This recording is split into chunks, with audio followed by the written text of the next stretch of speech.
They found the banker floating face down in the Thames on a Tuesday morning, his skull shattered like porcelain, and by Wednesday evening, I was standing in the drawing room of a house I had never entered before, listening to a woman beg me to save her brother's life. I had grown accustomed to such scenes over the years, the desperate pleas of the well-bred and the ruined alike. But there was something in Miss Harcourt's voice that made me set down my teacup with unusual care. My name is Lady Constance Ashford, and I am what polite society calls an eccentric. In the ballrooms of Mayfair, I am tolerated as the childless widow who collects curiosities and speaks too frankly about matters that ought to remain unspoken. But in the gaslit alleys and cramped offices of Scotland Yard, I am something else entirely. I am the woman they summon when a case grows cold, when the evidence points in circles, when respectable families require discretion alongside detection. I do not advertise my services. I do not need to. The guilty and the grieving find me all the same. Miss Harcourt was neither guilty nor grieving. Not yet, but fear had carved deep lines around her mouth. She was perhaps 35, plain in the way that sensible women often are, dressed in dove-gray silk that suggested mourning without committing to it fully. Her hands trembled as she poured more tea I did not want. "You must understand, Lady Ashford," she said, her voice low and urgent. "Julian would never harm anyone. He is a surgeon, a healer. The very idea that he could have done such a thing is monstrous." I had heard such protestations before. Love, whether familial or romantic, had a way of blinding people to the darkest truths. Still, I nodded and allowed her to continue. The facts, as she laid them out, were troubling. The dead man was Mr. Edmund Pritchard, a banker of considerable wealth and equally considerable debts. He had been found in the river near Blackfriars Bridge at dawn, his pockets empty, his watch missing. The police surgeon had determined that death came from a single blow to the back of the skull, delivered with significant force. The weapon had not been found, but the shape of the wound suggested something narrow and heavy, perhaps a walking stick or a metal rod. Dr. Julian Harcourt, Miss Harcourt's brother, had been seen near the bridge that night. 2 witnesses, a lamplighter and a flower seller, had placed him there around 11 o'clock, less than an hour before the banker was estimated to have died. When questioned, Dr. Harcourt admitted to the walk, but claimed he had been alone, troubled by insomnia, seeking the cold air to clear his mind. He could offer no other alibi. He had not seen Mr. Pritchard. He had not seen anyone. The police had not arrested him, not yet, but the whispers had begun. In the clubs and drawing rooms, in the pages of the more lurid newspapers, his name was circulating like a poison. Miss Harcourt's hands clenched in her lap. "He will be ruined," she said. "Even if they never charge him, even if he is innocent, which he is, the scandal will destroy him. No one will come to his practice. No one will receive him. You must help us, Lady Ashford. You must find the truth." I studied her across the narrow space of the drawing room. The house was respectable but not grand, the furnishings well made but showing their age. Dr. Harcourt was clearly a man of skill but not wealth, the sort of physician who built his reputation on merit rather than connections. If scandal touched him, he would have nothing left. "I will need to speak with your brother," I said finally, "and I will need access to whatever the police have gathered. Can you arrange that?" Miss Harcourt's relief was immediate and overwhelming. She clasped her hands together as if in prayer. "Yes, yes, of course. Inspector Greaves is a reasonable man. He knows Julian cannot be guilty. He will cooperate, I am certain of it." I was less certain, but I did not say so. Instead, I rose and gathered my gloves and reticule. I would begin the next morning. Miss Harcourt showed me to the door herself, her gratitude spilling out in a flood of words I barely heard.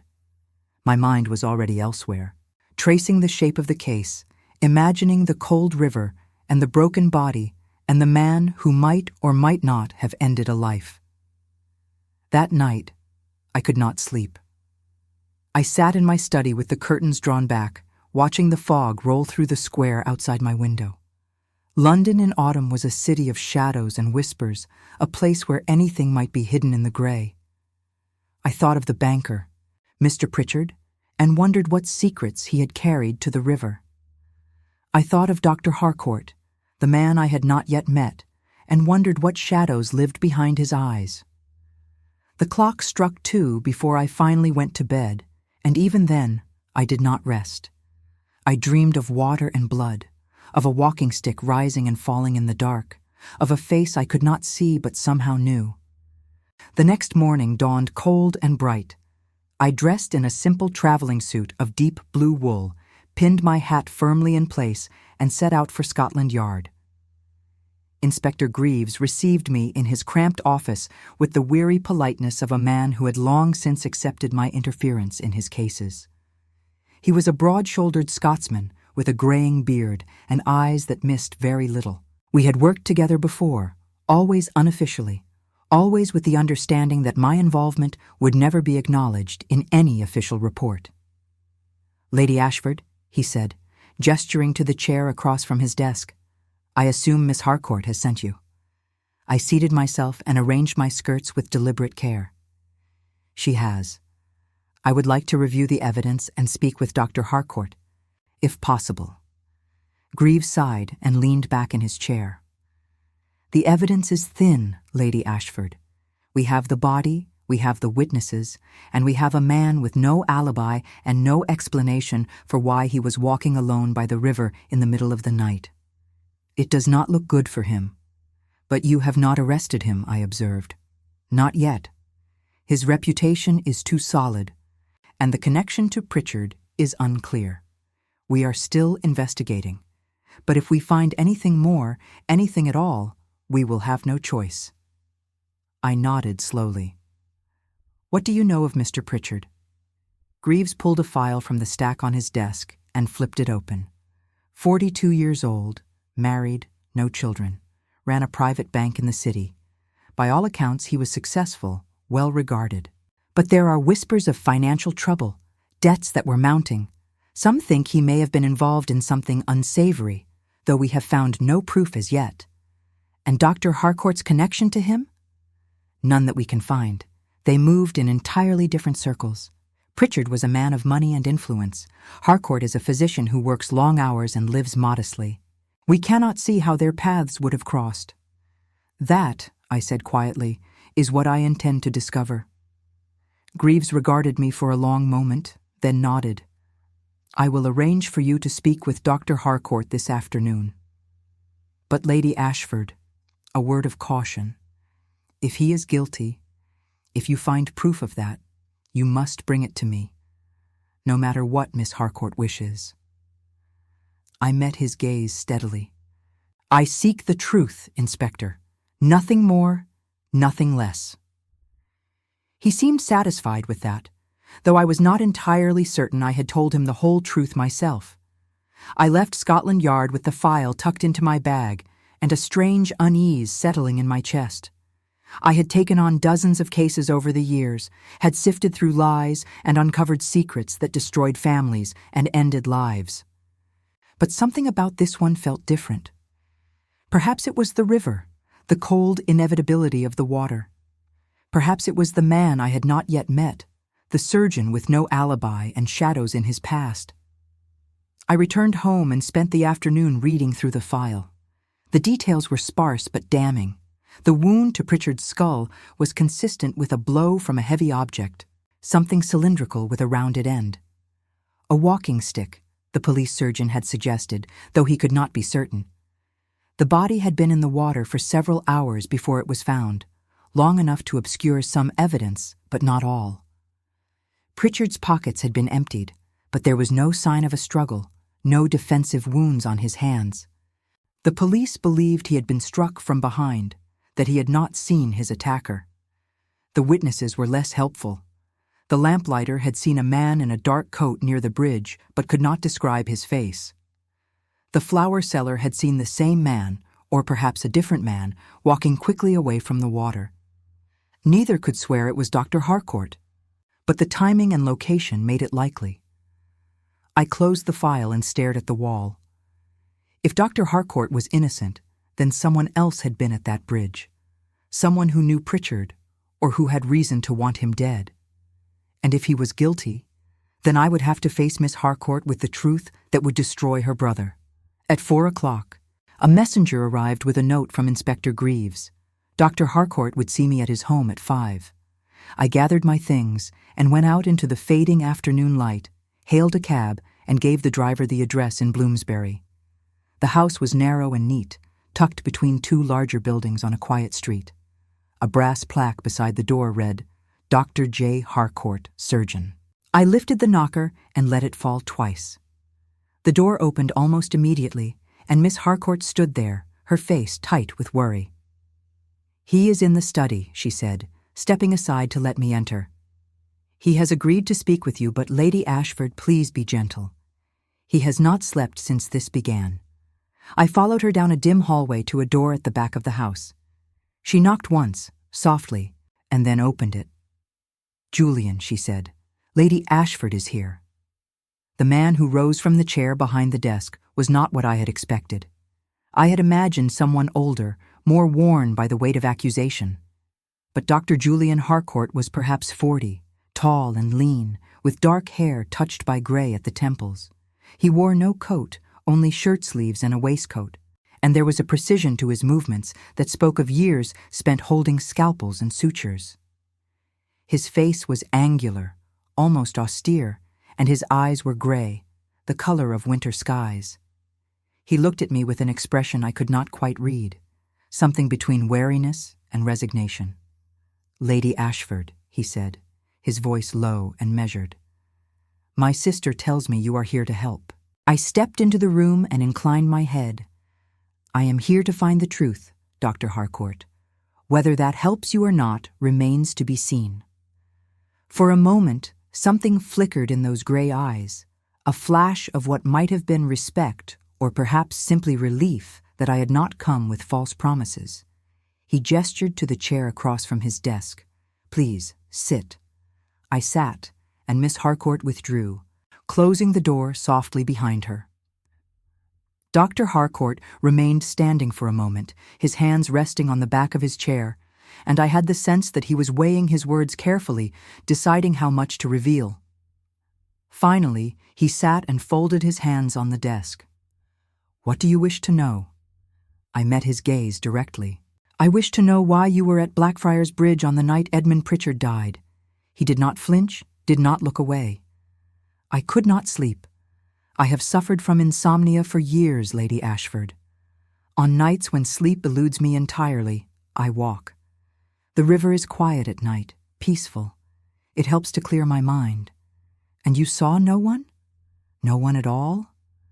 "I saw people," he said slowly. "A lamplighter, a woman selling flowers, a few others at a distance. But I did not speak to anyone, and I did not see Edmund Pritchard. I did not even know who he was until the police came to my door."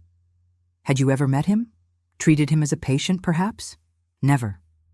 I had never heard his name before that morning. I studied him carefully, searching for the telltale signs of deception, the shifting gaze or nervous gesture. But Dr. Harcourt sat perfectly still, his expression calm, his hands steady. If he was lying, he was very good at it.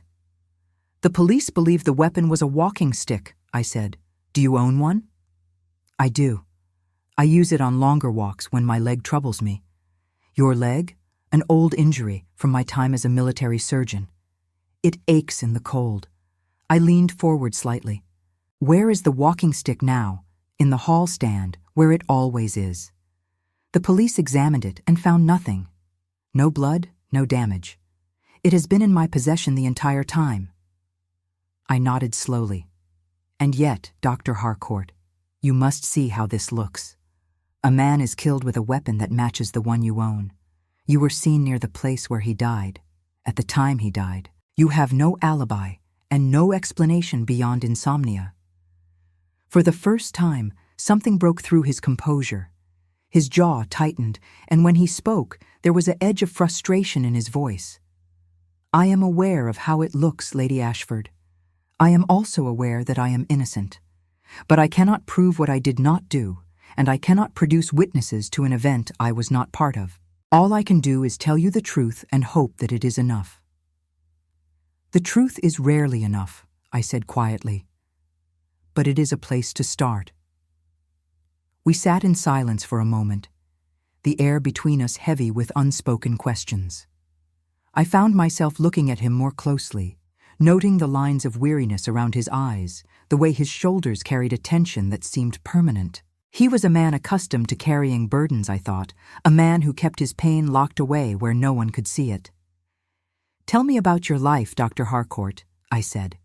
"Your work, your patience. Help me understand who you are." He seemed surprised by the question, but after a moment, he began to speak. He told me of his years as a military surgeon, the battles and the blood, the men he had saved and the ones he could not. He told me of returning to London, of building a practice that served those who could not afford the fashionable physicians of Harley Street. He spoke with a quiet intensity, and I realized that this was a man who defined himself by his work, by his ability to heal. And as he spoke, something shifted in the room, something I had not expected. I found myself drawn to him, to the intelligence in his gray eyes, to the sadness that he tried so hard to hide. It was unprofessional, dangerous even, but I could not help it.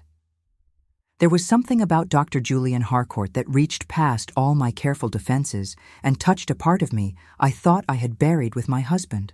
When he finished, I rose to leave, and he stood as well.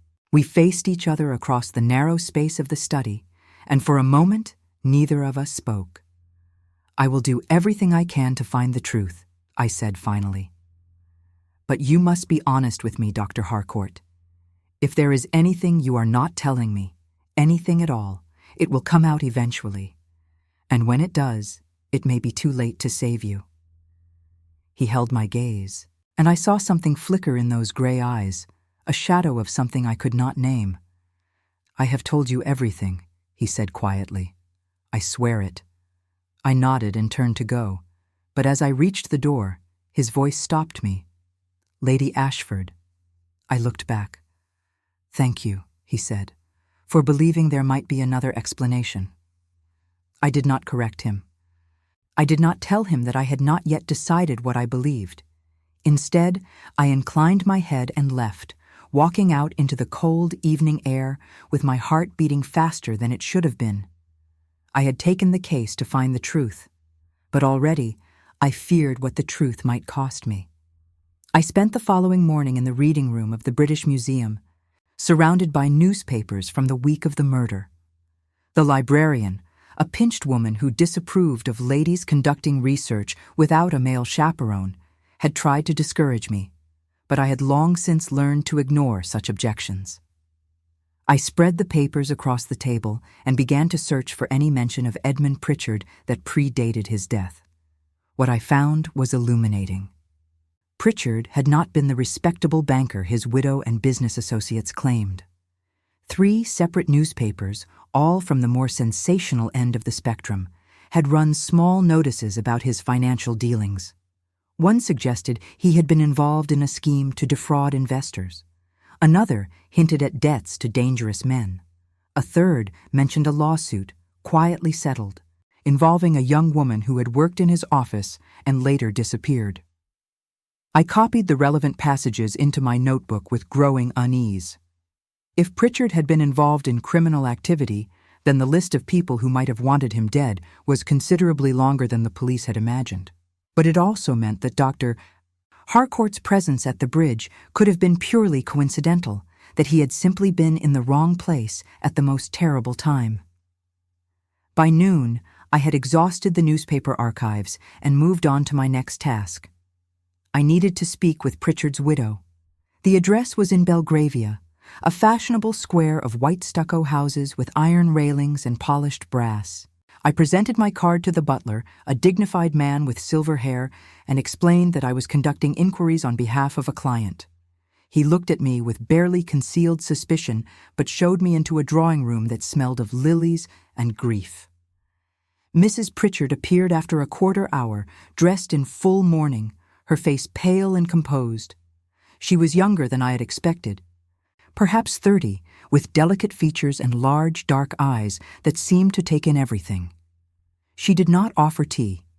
Instead, she sat across from me with her hands folded in her lap and waited for me to speak. "I am Lady Constance Ashford," I began.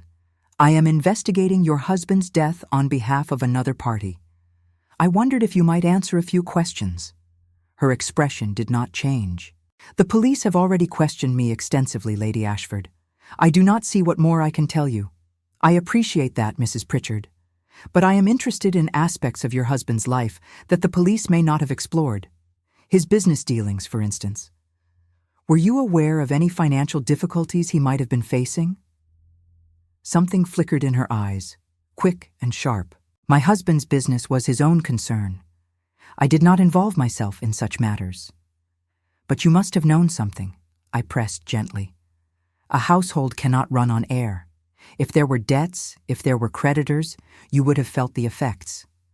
She looked away, her composure cracking just slightly. "There were always creditors," she said quietly. "Edmund lived beyond our means. He wanted to appear successful, to be seen as a man of influence, but the truth was more complicated." "How complicated?" She was silent for a long moment, and I thought she might refuse to answer. But then she spoke, her voice low and bitter. "He borrowed from men who do not forgive debts, men who operate outside the law. I told him it was dangerous, but he would not listen.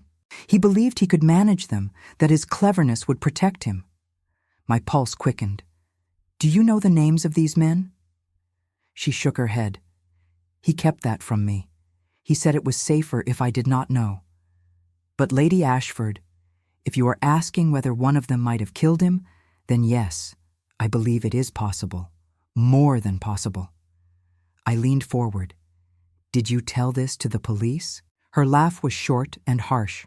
"Of course I did.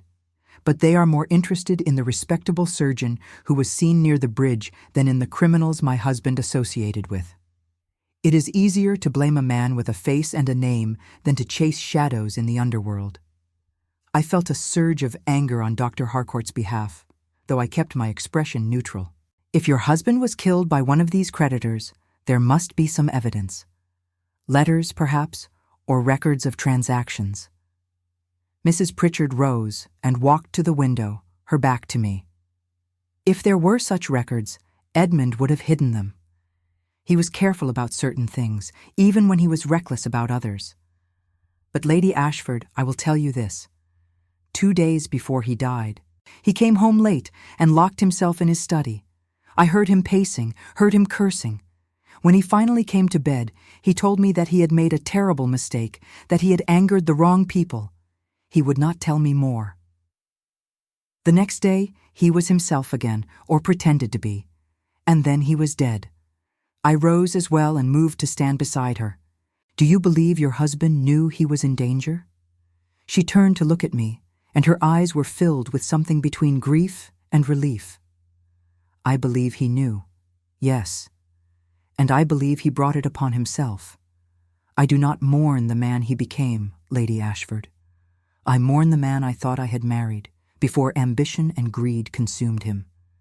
There was nothing I could say to that. I thanked her for her time and left, stepping out into the cold afternoon with my mind racing. If Pritchard had been killed by criminals he owed money to, then Dr. Harcourt was innocent, a victim of circumstance, but proving it would require finding men who had every reason to remain hidden. I returned home and spent the rest of the day writing letters. I had contacts in places polite society did not acknowledge, men and women who moved through the darker corners of London and heard things the police never would. I wrote to 3 of them, asking discreetly about Pritchard and his debts. Then I sent the letters by messenger and waited. That evening, I received a note from Dr. Harcourt. It was brief and formal, thanking me for my time and asking if I had made any progress. I sat at my desk for a long time, staring at his careful handwriting, before I finally replied. I told him what I had learned from Mrs. Pritchard, though I did not mention the extent of my inquiries into London's underworld. I did not want to give him false hope, not yet. But as I sealed the letter, I found myself thinking of him, of the way he had looked at me in his study, of the sadness that lived behind his eyes. It was foolish, dangerous even. I was supposed to be investigating him, not feeling drawn to him. And yet I could not shake the sense that there was more to Dr. Julian Harcourt than what the evidence suggested, that beneath the calm exterior was a man who carried wounds deeper than any he had ever treated. The next morning, I received a reply to one of my letters. It came from a man I knew only as Davy, a former thief turned informant who owed me a favor from a case years earlier. He suggested we meet at a pub in Whitechapel, far from the eyes of respectable society. I dressed in my plainest clothes, pinned a simple hat to my hair, and took a cab to the East End. The pub was dark and smelled of stale beer and tobacco. I found Davy in a corner booth, his cap pulled low over his eyes. He was a wiry man with quick hands and a sharper mind, and he grinned when he saw me. "Lady Ashford," he said, his voice low. "Never thought I would see you in a place like this." I sat across from him and kept my voice equally quiet. "I need information about Edmund Pritchard." I understand he owed money to dangerous people. Davy's grin faded. "Pritchard. Yeah, I have heard the name. He borrowed from a man called Silas Black, not someone you want to cross." I leaned forward. "What can you tell me about Black?" Davy glanced around, making sure no one was listening. "He runs a lending operation, but it is more than that. Protection, smuggling, anything that turns a profit. If you borrow from him and cannot pay, he makes an example of you. I have seen men disappear, seen others turn up in the river with their throats cut. My blood ran cold. Do you think Black killed Pritchard?" Davy shrugged. "Could have. Pritchard owed him a lot, from what I hear. But Black is careful. He does not do his own dirty work. He has men for that. Men who know how to make a death look like an accident or a robbery. If Pritchard was killed by one of Black's people, the police will never prove it. Is there any way to reach Black? To ask him directly?" Davy looked at me as if I had lost my mind. "Lady Ashford, you do not ask Silas Black questions. You stay far away from him and hope he never learns your name. If you start poking around his business, you will end up in the river yourself." I met his gaze steadily. "I have to know the truth, Davy. A man's life depends on it." He studied me for a long moment, then sighed. "You are too stubborn for your own good." "All right. I will see what I can find out, but quietly. If Black gets wind that someone is asking about Pritchard, he will shut it down fast. Give me a few days." "Thank you," I said, sliding a small purse across the table. He took it without counting and tucked it into his coat. "Be careful, Lady Ashford," he said as I rose to leave. "This is not one of your society murders. These men do not play by rules." I nodded and left, stepping back out into the gray afternoon. As I hailed a cab, I felt a strange mix of fear and determination. I was closer to the truth. I could feel it, but the truth was more dangerous than I had imagined. Over the next 2 days, I continued my inquiries, speaking with Pritchard's business associates and visiting the offices where he had worked. None of them would say much, but their nervous glances and carefully phrased denials told me everything I needed to know. Pritchard had been involved in something criminal, and people were afraid to speak of it. On the 3rd day, I received a message asking me to return to Dr. Harcourt's home. When I arrived, Miss Harcourt met me at the door, her face drawn with worry. "The police have been here again," she said, her voice trembling. "They have new evidence. They found a witness who saw Julian arguing with someone near the bridge that night. They are saying he lied about being alone." My heart sank. "Where is your brother?" "In his study. He will not speak to anyone, not even me." "Please, Lady Ashford, you must talk to him." I went to the study and knocked once before entering. Dr. Harcourt stood at the window, his back to me, his hands clasped behind him. He did not turn when I entered. "Dr. Harcourt," I said gently, "your sister told me what has happened." He was silent for a long moment. Then he spoke, his voice flat and lifeless. "It is over, Lady Ashford. They will arrest me now. It is only a matter of time." I crossed the room to stand beside him. "Tell me the truth. Were you arguing with someone that night?" He turned to look at me, and the pain in his eyes was almost unbearable. "Yes," he said quietly. "I was. But it was not Pritchard." "Then who?" He looked away. "A patient. A man I treated months ago, a sailor who came to me with an infected wound. I saved his life, but he could not pay. He found me that night at the bridge and demanded I forgive his debt. We argued. I told him I had no interest in pursuing payment, that he owed me nothing. Eventually, he left. That is all." "Why did you not tell the police?" "Because I did not want to involve him. He is a desperate man, Lady Ashford, not a criminal. If I gave them his name, they would harass him, perhaps arrest him." I thought it did not matter. I thought no one had seen us. "But someone did," I said softly. "And now it looks as though you lied."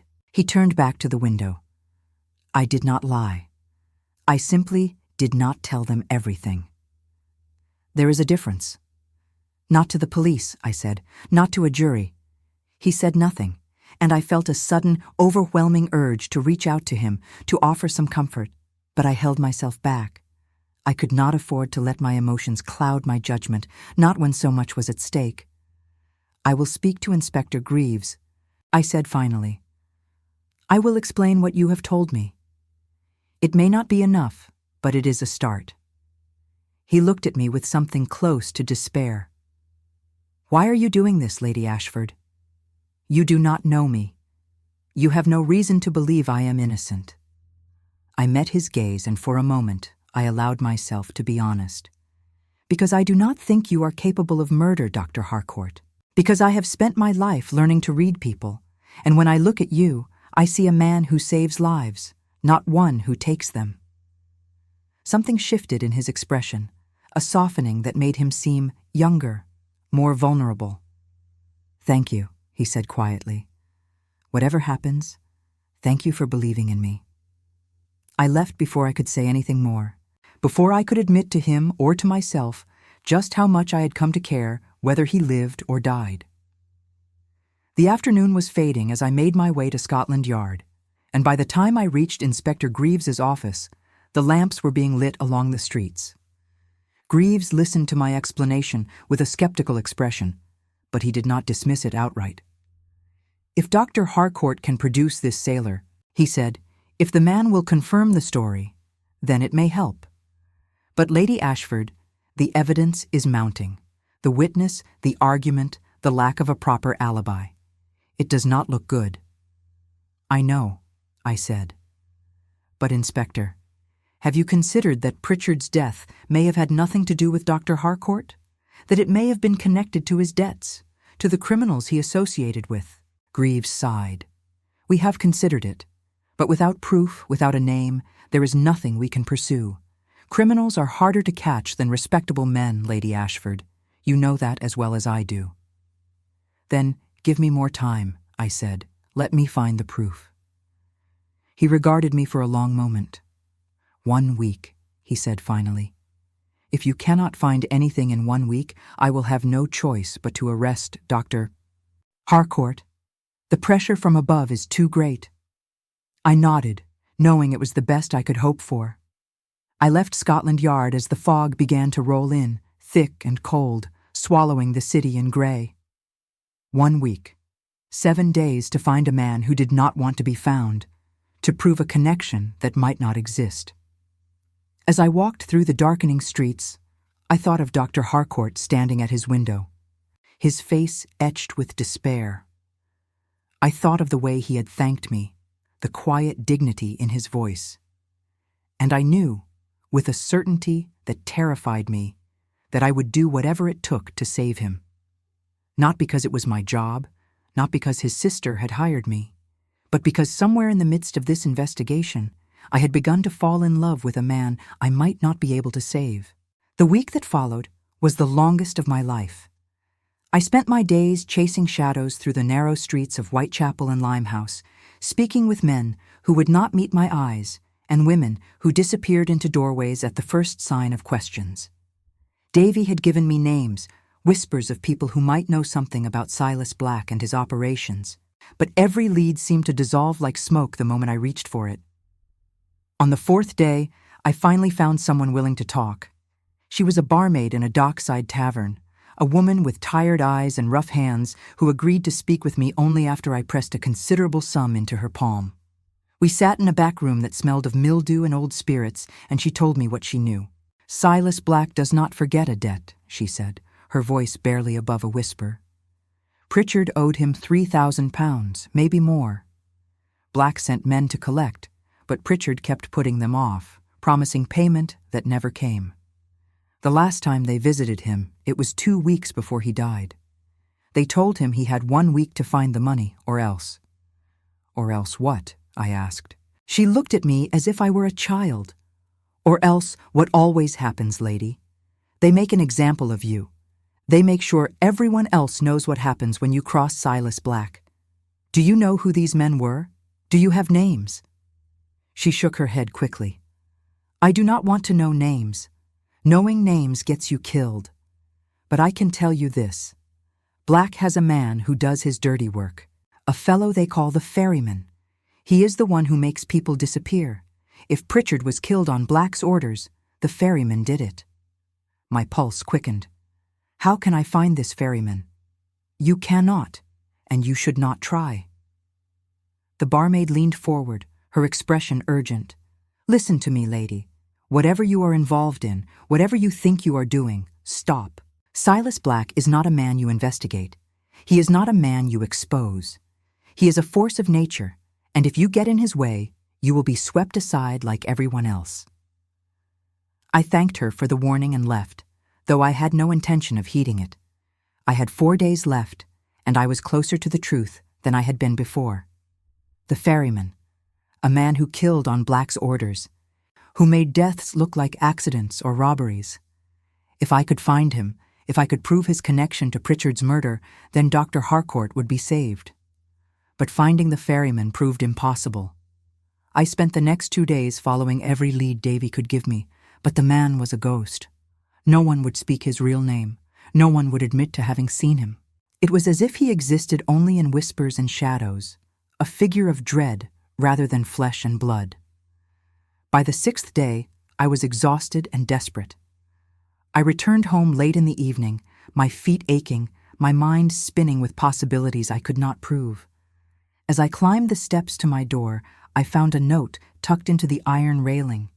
It was written in a cramped, unfamiliar hand, and it contained only 3 words and an address. "Come alone. Midnight." The address was in Southwark, near the river. I knew I should not go, that it was likely a trap, but I also knew it might be my last chance. I waited until the house was quiet, then dressed in dark clothes and a heavy cloak. I left no note, told no one where I was going. If I did not return, perhaps someone would eventually piece it together, but I could not afford caution now. The cab took me as far as the bridge, but the driver refused to go farther into Southwark at that hour. I paid him and walked the rest of the way, my steps echoing on the damp cobblestones. The fog was thick that night, muffling sound and turning the gas lamps into pale ghosts of light. I reached the address, a warehouse that loomed dark and silent against the river, and pushed open the door. Inside, the air was cold and smelled of rotting wood and water. I could hear the Thames lapping against the pilings below, a soft, rhythmic sound that should have been soothing, but instead filled me with dread. "Lady Ashford." The voice came from the shadows, and I turned sharply. A man stepped into the faint light, spilling through a broken window. He was tall and broad-shouldered, dressed in rough workman's clothes, with a face that might have been handsome once, but was now hard and weathered. His eyes were dark and empty, and when he looked at me, I felt as though I were standing on the edge of a precipice. "You have been asking questions," he said. "Questions about Edmund Pritchard. Questions about Silas Black." I forced my voice to remain steady. "I am investigating a murder. If you know something, I need you to tell me." He smiled, and it was not a pleasant expression. "I know everything, Lady Ashford. I know Pritchard owed Black money. I know he could not pay. And I know that he died because of it." My breath caught. "You killed him." "I did what I was paid to do," he said simply. "Pritchard knew the consequences of his debts. He chose to ignore them." "And Dr. Harcourt?" I demanded. "He had nothing to do with this. He is innocent." The man shrugged. "Innocent or not, it does not matter. Black wants this business finished. If the police arrest the doctor, if they close the case, then everyone is satisfied. Black gets his example. The police get their murderer, and the world moves on." I felt a surge of fury so strong it nearly overwhelmed me. "You cannot let an innocent man hang for your crime. Why not?" He took a step closer, and I forced myself not to retreat. "The world is full of innocent men who hang, Lady Ashford. One more will not make a difference. I will go to the police," I said, though my voice shook. "I will tell them what you have confessed." He laughed, a low, bitter sound. "You will tell them nothing. Because if you do, if you so much as whisper my name or Black's name to anyone, you will end up in the river yourself. And so will the good doctor and his sister. Do you understand?" I understood perfectly. This was not a confession. It was a warning. He turned to leave, then paused and looked back at me. "One more thing, Lady Ashford. Stop asking questions. Stop investigating. Go home and forget everything you have learned. Pritchard is dead. The doctor will take the blame. That is how this ends." And then he was gone, disappearing into the shadows, as if he had never been there at all. I stood alone in the cold warehouse, my heart pounding, my mind reeling. I had found the truth, but the truth was useless. I could not prove it, could not speak it without putting everyone I cared about in danger.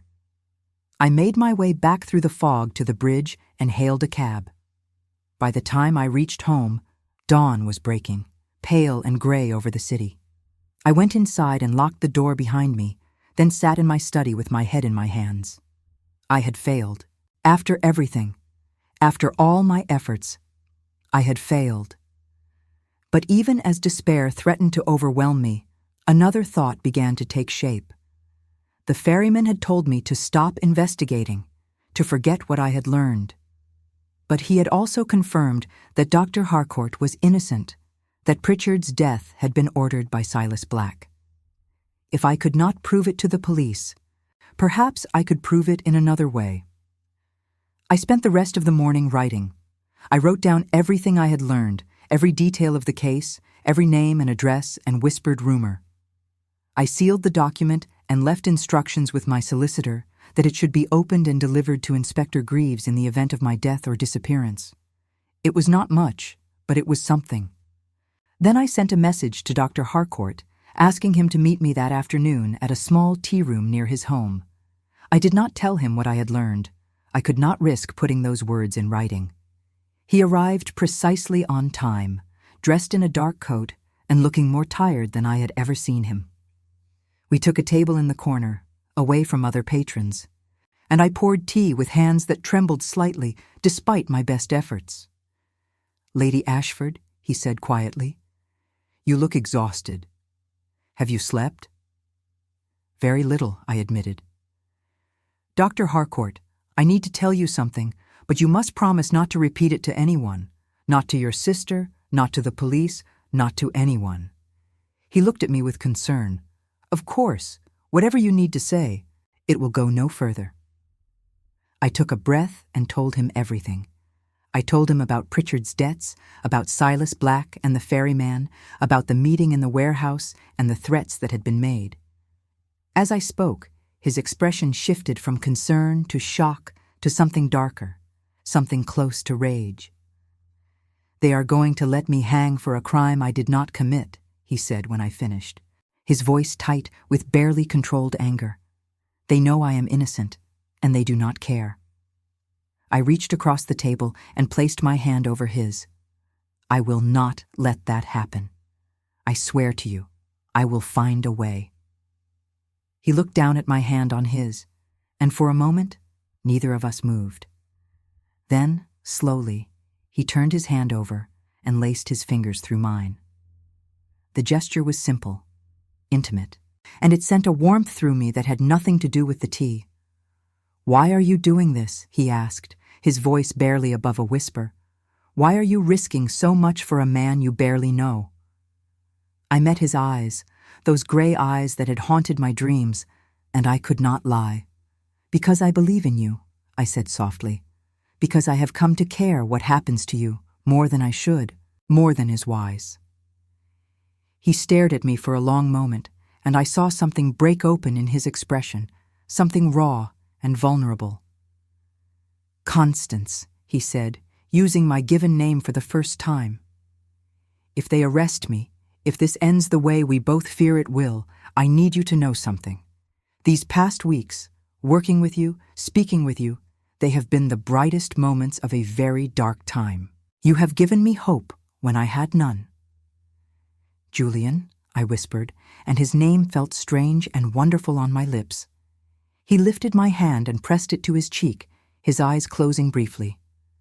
"I have tried not to feel this way," he said. "I told myself it was impossible, that I had no right to feel anything for you when my life is in ruins. But I cannot help it. I cannot stop thinking of you. Nor I you," I said, and it was the most honest thing I had ever spoken. We sat there in the quiet tea room, hands clasped, the world falling away until there was nothing but the two of us and the impossible thing that had grown between us.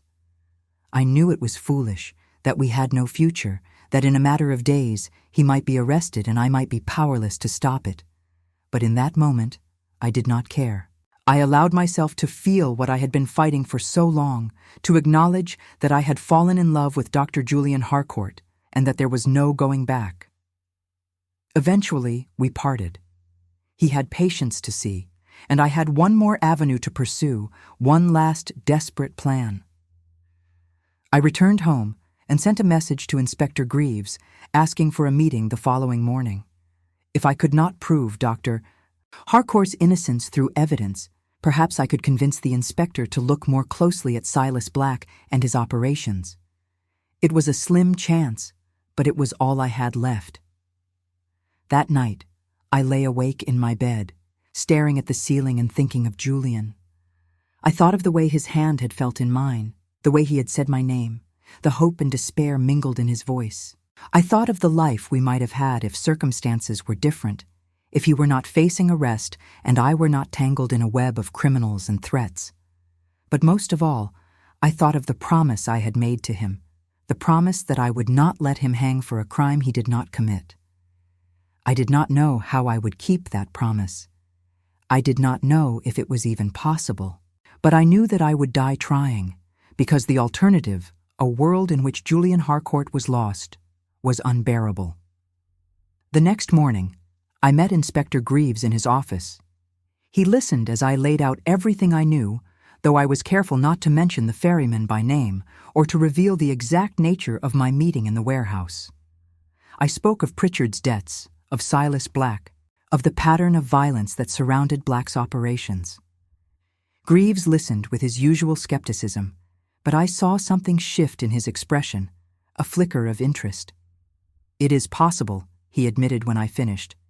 "If Pritchard was killed on Black's orders, it would explain much. But Lady Ashford, proving it is another matter entirely. Black is careful, he leaves no evidence, and without a witness or a confession, we have nothing." "Then find a witness," I urged. "Find someone who will talk. Offer them protection, offer them money, whatever it takes." Greaves sighed and rubbed his eyes. "I will try," he said. "But I cannot promise anything, and I cannot hold off the arrest much longer. The chief inspector is breathing down my neck. If I do not bring someone in soon, there will be hell to pay." "Give me 2 more days," I said.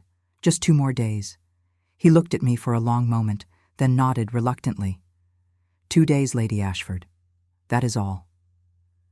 I left Scotland Yard with a sense of the clock ticking down, each moment bringing us closer to disaster. 2 days. 48 hours to find the impossible, to save the man I loved from a fate he did not deserve. I did not know if it was enough, but I knew I would not stop trying until the very end. I spent the first of those 2 days in a state of frantic desperation, returning to every contact I had made, pressing for information with an urgency that bordered on recklessness. But the underworld had closed ranks. The ferryman's warning had spread like poison through the streets, and no one would speak to me. Doors that had been open before were now locked. Faces that had been curious were now blank with fear. By evening, I was no closer to finding proof than I had been at dawn. I returned home as the sun set, painting the sky in shades of blood and ash, and found a note waiting for me. It was from Julian, asking if I would dine with him that evening at his home. His sister would be visiting a friend, he wrote, and he wished to speak with me privately.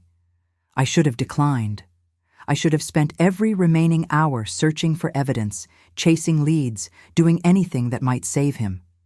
But I was exhausted, heartsick, and the thought of seeing him, of being in his presence for what might be the last time, was too powerful to resist. I changed into a simple evening dress of deep green silk and took a cab to Bloomsbury. Julian opened the door himself, and the sight of him took my breath away.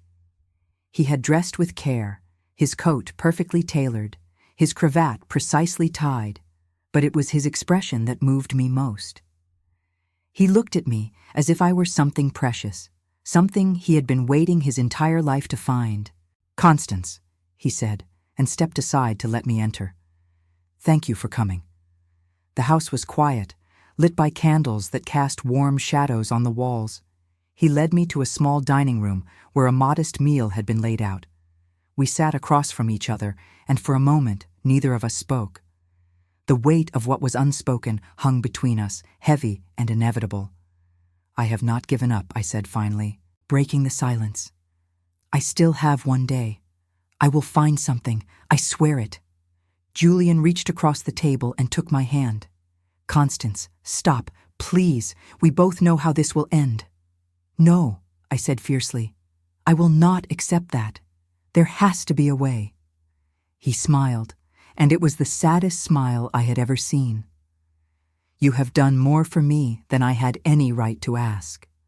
You have risked your reputation, your safety, perhaps even your life. But some things cannot be fought, no matter how hard we try." I felt tears prick at my eyes, and I blinked them back furiously. "I cannot lose you. Not now. Not when I have only just found you." His hand tightened on mine. "Do you know what I regret most?" he asked softly. "Not the accusation, not even the possibility of hanging. What I regret is that I did not meet you years ago, when there was time, when we might have had a chance at something real." "We have that chance now," I said. "We can fight this together." He shook his head. "If I am arrested, if I go to trial, I will not drag you into the scandal. I will not allow your name to be tainted by association with a condemned man. You must promise me, Constance. Promise me that if the worst happens, you will walk away. You will forget me and move on with your life." "I cannot promise that," I whispered. "I will never forget you."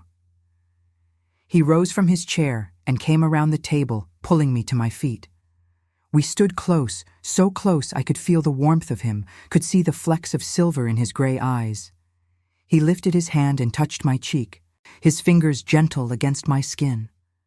"Then let me have this," he said. "One night, where we do not speak of murder or trials or the gallows. One night, where we can pretend that the world is kind, that we have a future, that I am not a man living on borrowed time." I could not speak. I could only nod, and he drew me closer, his arms encircling me, and I let myself sink into his embrace. We stood there in the candlelit room, holding each other as if we could ward off the darkness by sheer force of will. He kissed me then, soft and searching, and I kissed him back with all the desperation and longing I had been holding inside. It was a kiss that tasted of grief and hope in equal measure, a kiss that acknowledged the impossibility of our situation, even as it defied it. When we finally pulled apart, he rested his forehead against mine. "I love you," he said, the words barely audible. "I know I have no right to say it, but I do. I love you, Constance Ashford." "And I love you," I whispered back. "God help me. I love you." We spent the rest of the evening together, talking of everything and nothing, of the lives we had lived before we met, and the life we might have had if fate had been kinder. He told me of his childhood in the countryside, of the brother he had lost to fever, of the decision to become a surgeon because he could not bear to watch people suffer without trying to help. I told him of my marriage, brief and loveless, of the years I had spent as a widow, searching for purpose in the solving of crimes because it gave me a reason to exist. As the night deepened, we moved to the sitting room, and he played the piano for me, his fingers moving over the keys with the same precision he brought to surgery. The music was melancholy and beautiful, and I sat listening with tears streaming down my face, mourning the future we would never have. When the clock struck midnight, I knew I had to leave. I rose reluctantly, and he walked me to the door. We stood in the dim hallway, neither of us wanting to say goodbye. "Tomorrow I will find the proof," I said, though I no longer believed it. "I will save you." He kissed my forehead, a gesture so tender it broke my heart. "Whether you do or not, you have already saved me, Constance. You have given me something to live for, something worth fighting for. That is more than I ever thought I would have." I left before I could start crying again, stepping out into the cold night with my heart in pieces. The cab ride home passed in a blur, and when I finally reached my house, I went straight to my study and sat in the darkness, trying to think of anything I might have missed, any avenue I had not yet pursued. But there was nothing. I had exhausted every lead, questioned every contact, followed every whisper. The truth was there, tantalizingly close, but I could not reach it. I could not prove that Silas Black had ordered Pritchard's death, could not produce the ferryman as a witness, could not save the man I loved from a fate he did not deserve. I must have fallen asleep in the chair, because I woke to the sound of someone pounding on my door. Gray dawn light filtered through the windows, and I stumbled to the door, my heart racing with fear. It was a messenger, a young boy who thrust a note into my hands and ran off before I could question him. The note was from Davy. It contained only an address in Rotherhithe and 3 words: "Come at once." I dressed hastily and took a cab to the address, a shabby lodging house near the docks. Davy met me at the door, his face tight with urgency. "I found him," he said without preamble. "The ferryman. His real name is Thomas Brennan. He has a room on the 3rd floor. Is he there now?" I asked. "He was an hour ago. But Lady Ashford, you need to be careful. If he knows you are coming, if he suspects anything, he will disappear, or worse." I nodded and followed Davy up the narrow staircase. The building smelled of dampness and neglect, and the floorboards creaked under our feet. We stopped outside a door at the end of the hall, and Davy knocked once, sharply. There was no answer. Davy tried the handle, and the door swung open to reveal a small, dirty room.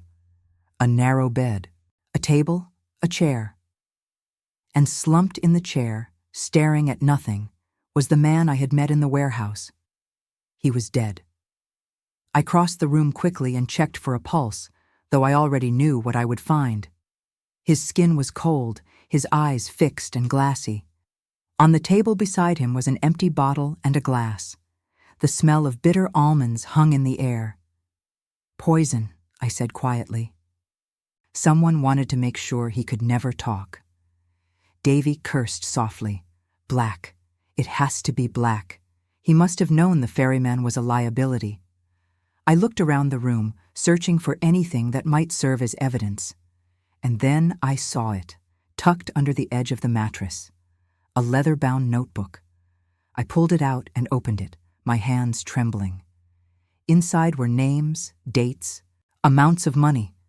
A ledger of every job the ferryman had done, every death he had caused on Black's orders. And there, near the end, was an entry dated 2 weeks before Pritchard's murder. E. Pritchard. £3,000. Final warning delivered. Paid in full. No further action required. But the entry had been crossed out, and below it, in a different hand, were new instructions. Payment refused. Make an example. Bridge. 11th hour. It was proof. Not enough to convict Black, perhaps, but enough to cast doubt on Julian's guilt, enough to force the police to look elsewhere. I clutched the notebook to my chest and looked at Davy. We need to get this to Inspector Greaves immediately. He nodded, and we hurried from the room, down the stairs and out into the street. I hailed a cab and directed the driver to Scotland Yard, my heart pounding with a mixture of hope and dread. Greaves was in his office when I arrived, and I thrust the notebook into his hands without explanation. He read through it slowly, his expression growing darker with each page. When he finished, he looked up at me. "Where did you get this?" "From the ferryman's room. He is dead, Inspector. Poisoned, I think, by Black's orders to keep him silent. But this ledger proves that Pritchard's death was ordered by Black, not committed by Dr. Harcourt." Greaves set the notebook down carefully. "This is significant, Lady Ashford. Very significant. But it is not a confession, and the man who wrote it is dead. We will need more to bring charges against Black. But it is enough to clear Dr. Harcourt," I said urgently. "It is enough to show that he was in the wrong place at the wrong time, that he had nothing to do with Pritchard's murder." Greaves was silent for a long moment, then he nodded slowly. "Yes," he said, "it is enough for that. I will speak with the Chief Inspector. Dr. Harcourt will not be arrested." The relief that flooded through me was so intense, I nearly collapsed. "Thank you," I whispered. "Thank you." I left Scotland Yard and went directly to Julian's house.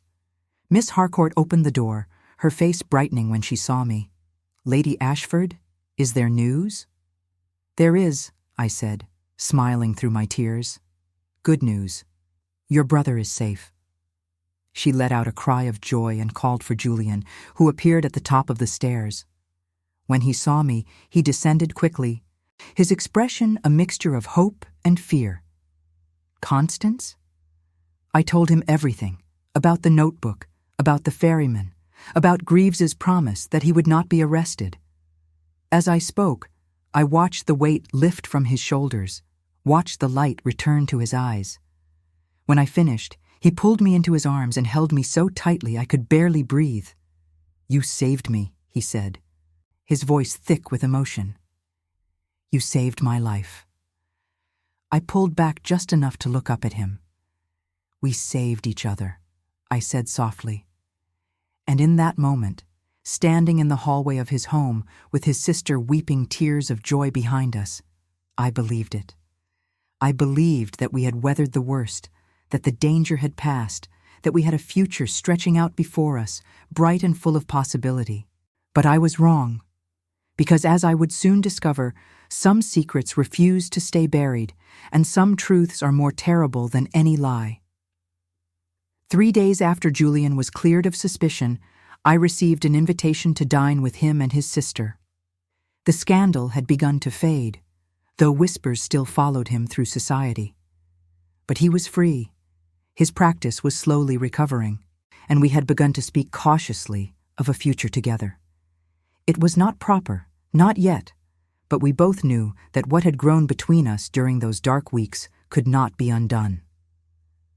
I arrived at the house in the early evening, dressed in a gown of pale blue silk that Julian had once said brought out the color of my eyes.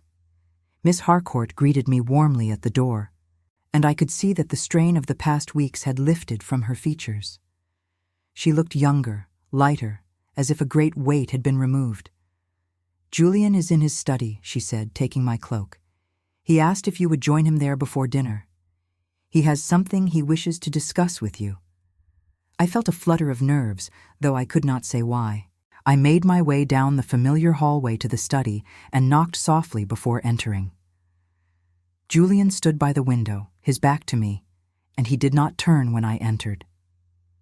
There was something in the set of his shoulders that made my heart quicken with unease.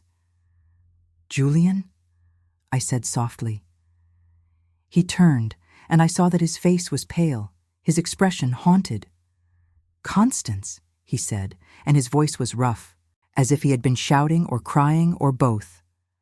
"I need to tell you something. I need you to hear it from me before anyone else."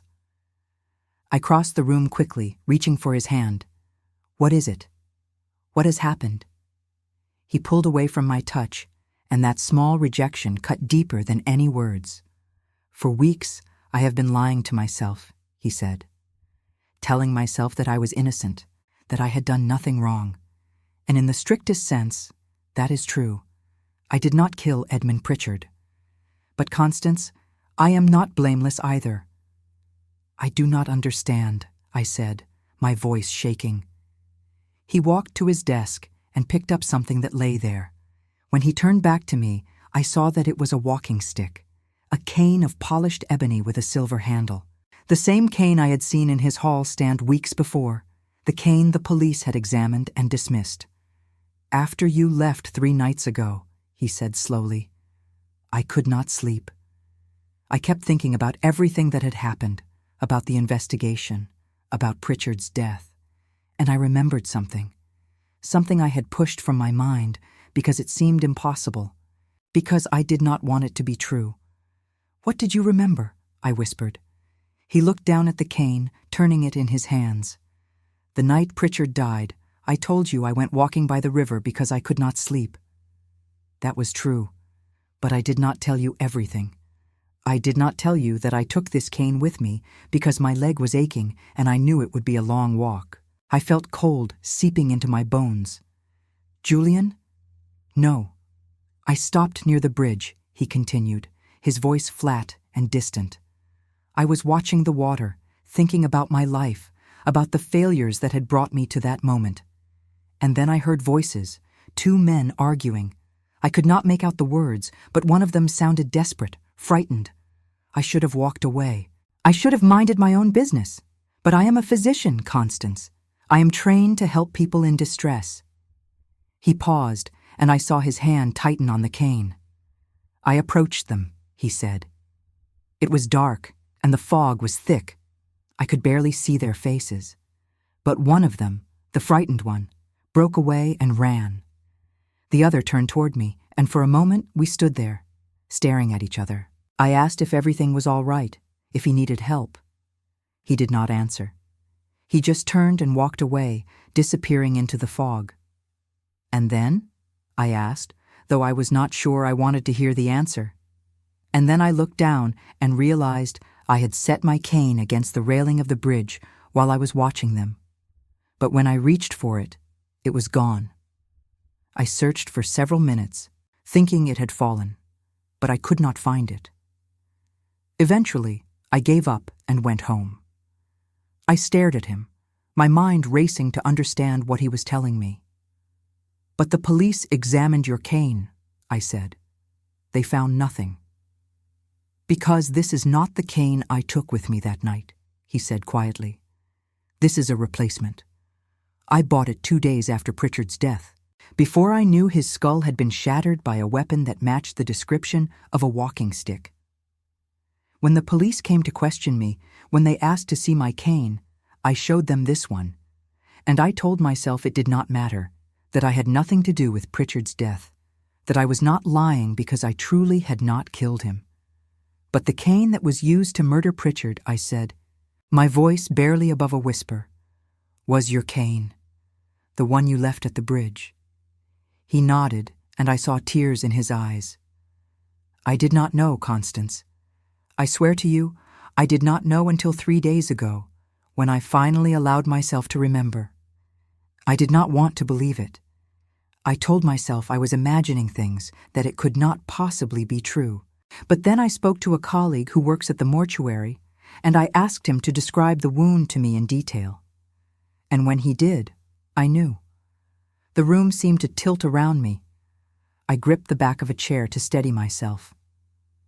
"You let me investigate," I said. "You let me risk my life to prove your innocence, and all the while, you knew.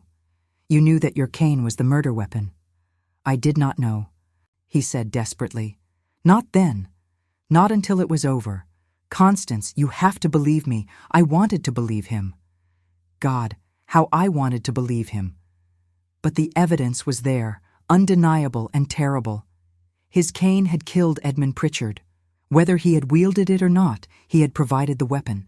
And he had lied to the police, had hidden the truth, had let another man take the blame. "The ferryman," I said suddenly. "He must have taken your cane from the bridge. He must have used it to kill Pritchard and then disposed of it." Julian nodded slowly. "I think so. I think he saw me set it down, saw an opportunity to make the death look like the result of a robbery or a random attack rather than an execution. And it worked. It worked until you found his ledger." I felt a wave of nausea wash over me. "And now?" I asked. "What happens now?" He set the cane down on the desk and looked at me with an expression of profound despair. "Now I have to live with the knowledge that my carelessness, my stupidity, contributed to a man's death. Pritchard may have been a criminal, may have deserved what Black wanted to do to him, but he did not deserve to die by an instrument I provided. And I have to live with the knowledge that I lied to you, to the police, to everyone, because I was afraid. I could not speak. I could only stand there, staring at the man I loved, feeling everything I thought I knew about him crumble to dust. "I do not expect you to forgive me," he said quietly. "I do not expect you to understand. But I needed you to know the truth. I needed you to hear it from me, because you deserve that much at least." I found my voice at last, though it was shaking. "You should have told me," I said. "When you remembered, when you realized what had happened, you should have come to me immediately." "And what would you have done?" he asked. "Would you have kept investigating? Would you have risked your life to clear the name of a man who had, however inadvertently, provided the murder weapon? Or would you have walked away, as you have every right to do now?" "I do not know," I whispered. "I do not know what I would have done." We stood in silence for a long moment, the air between us heavy with all the things we could not say. I thought of the nights I had spent searching for proof of his innocence, the risks I had taken, the faith I had placed in him. I thought of the way he had held me, the way he had told me he loved me, the future we had begun to imagine together. And I thought of the cane, lying on the desk like an accusation. "I need time," I said finally. "I need time to think." He nodded, his face a mask of grief. "I understand." I left without another word, walking out of the study and past Miss Harcourt, who called after me in confusion. I did not stop. I could not stop. I walked out into the cold evening air and kept walking, with no destination in mind, no purpose beyond putting distance between myself and the terrible truth I had just learned. I walked for hours, through streets I knew and streets I did not, until my feet ached and the fog rolled in thick and cold. I ended up at the Thames, standing on the same bridge where Pritchard had died, where Julian had set down his cane and unknowingly provided the instrument of death. I stood there and wept, mourning the man I thought I had known, the love I thought we had built, the future I thought we would share. I wept for Julian, trapped by his own fear and guilt. I wept for Pritchard, dead because of debts and greed. I wept for myself, because I had believed that truth and justice were simple things, that right and wrong were easy to distinguish. But they were not simple. They were complex and tangled and painful, and sometimes the people we loved were neither wholly innocent nor wholly guilty. Sometimes they were just human, flawed and frightened, and trying to survive in a world that offered no mercy. When I finally returned home, it was past midnight, I sat in my study and stared at the wall, trying to decide what to do. Should I tell Inspector Greaves what I had learned? Should I let the police know that Julian's cane had been the murder weapon, even if he had not wielded it? Or should I keep his secret, protect him as he had asked me to protect him? I did not know. I did not know what justice looked like anymore. For 3 days, I did not leave my house. I did not answer letters or receive visitors. I simply sat and thought, turning the problem over and over in my mind until I thought I would go mad. Julian sent messages, but I did not open them. Miss Harcourt came to my door, but I sent her away. I needed to be alone with my thoughts, needed to find some clarity in the chaos. On the 4th day, I made my decision. I dressed with care and went to Julian's house. Miss Harcourt opened the door, her face lined with worry. "Lady Ashford," she said, "Julian has been beside himself. Please, you must speak with him." "I will," I said. "But I need to speak with you first." We sat in the drawing room, and I told her everything.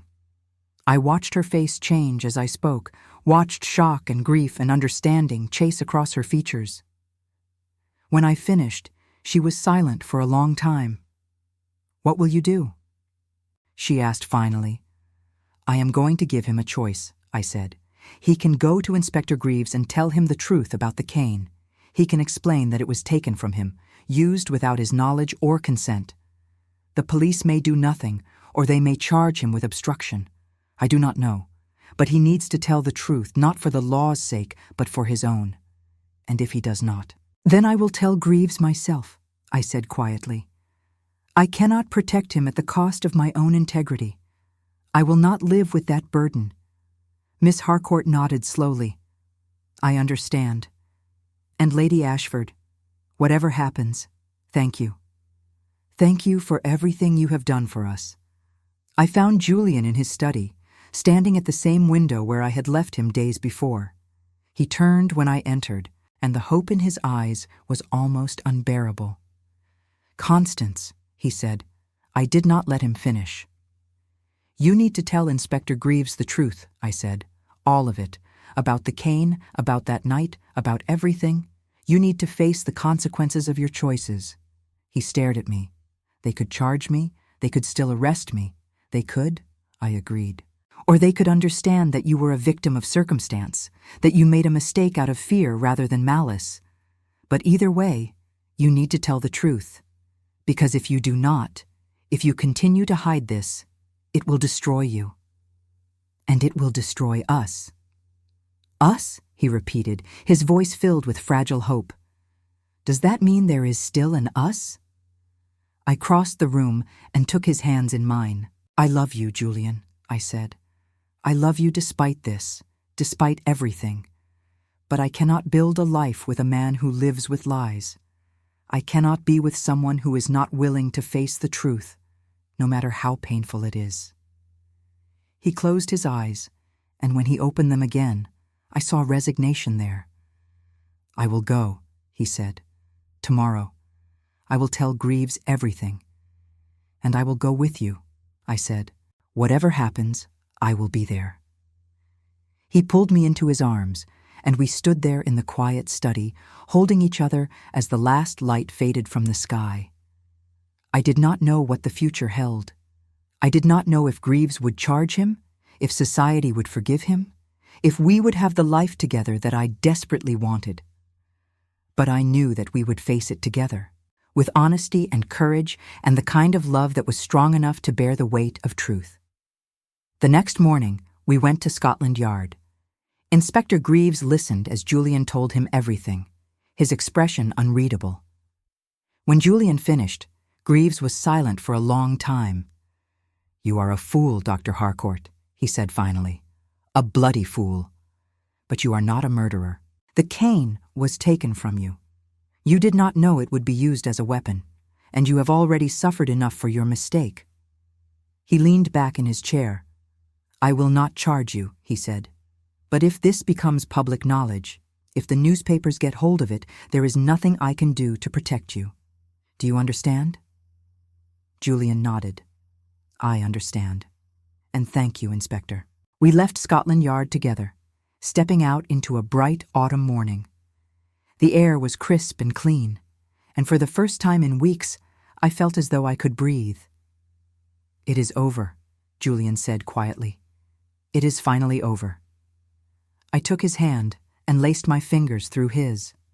"No," I said, smiling up at him. "It is only beginning." And as we walked through the streets of London, past the fog and the gaslight and the ghosts of the past, I knew that I had spoken the truth. We had survived the darkness. We had faced the worst and come through it, scarred but whole. And whatever came next, we would face it together, with the kind of love that was born in shadows and proved itself in light. The scandal did fade eventually. Julian's practice recovered, and we married quietly 6 months later, in a small ceremony attended only by Miss Harcourt and a handful of friends. We never spoke of Pritchard or the cane or the terrible weeks when I had feared I would lose him. But sometimes, late at night, when we lay together in the darkness, he would hold me close and whisper that I had saved him in more ways than I knew, and I would whisper back that he had saved me too, that in searching for his truth, I had found my own. We lived the rest of our lives in a house in Bloomsbury, surrounded by books and music, and the quiet contentment of two souls who had found each other in the most unlikely of circumstances. We were not perfect. We carried our scars, our memories, the knowledge of how close we had come to losing everything. But we were honest with each other, always, and that honesty was the foundation on which we built our happiness. And when I look back on those dark weeks in Gaslit London, when I remember the fear and the desperation and the terrible moment when I saw the cane and understood what it meant, I do not regret any of it. Because it led me to him. It led me to a love that was tested by fire and proved strong enough to endure. In the end, that was the only truth that mattered.